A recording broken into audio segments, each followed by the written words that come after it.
Honoured guests, ladies and gentlemen, if you're able, please be upstanding. Princess and looked solemn as she attended a Armistice Day service in Staffordshire today. The Princess Royal was in her military uniform for the gathering, which commemorates the armistice of the First World War, in short, an agreement to end fighting. This was a prelude to long-term peace negotiations in 1918, and is remembered with a 2-minute silence at 11 a.m. on November 11th in the UK.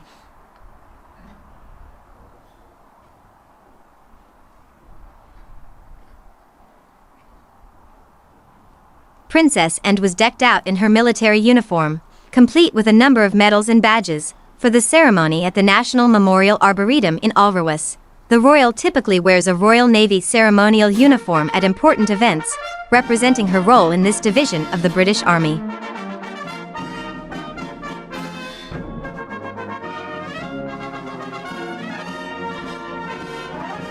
And was made Rear Admiral in 1993, before eventually being promoted to Admiral in 2012.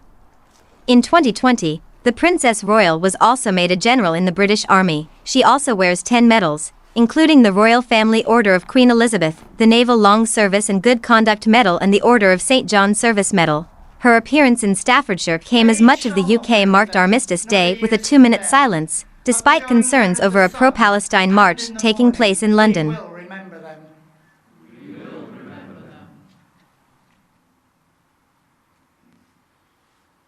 At the cenotaph in central London, a large crowd gathered to observe the silence and remember those fallen while fighting for the UK. Hundreds of military veterans formed a square around the memorial to the war dead, having arrived behind a marching band for Remembrance Day.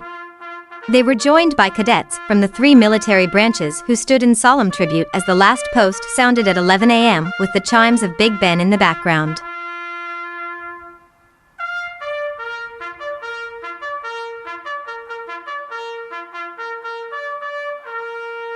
Fights broke out earlier today as Tommy Robinson and hundreds of his supporters arrived in Whitehall as police officers tried to maintain a ring of steel around the cenotaph ahead of a huge march in solidarity with Palestinians later today.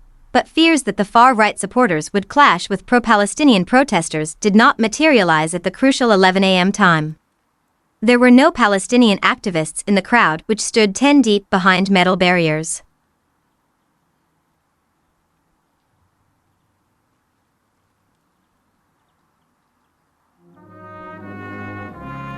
As Chants of England Till I Die and Let Us Through echoed close to the War Memorial, police reinforcements raced to contain the mob as they jostled to be allowed to join the large crowds gathered.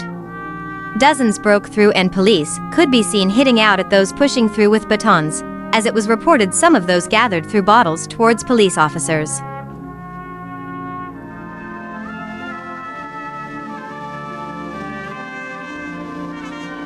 This comes as crafters commemorated Remembrance Day by adorning postboxes with poignant knitted and crocheted tributes, which include planes, soldiers, and poppies.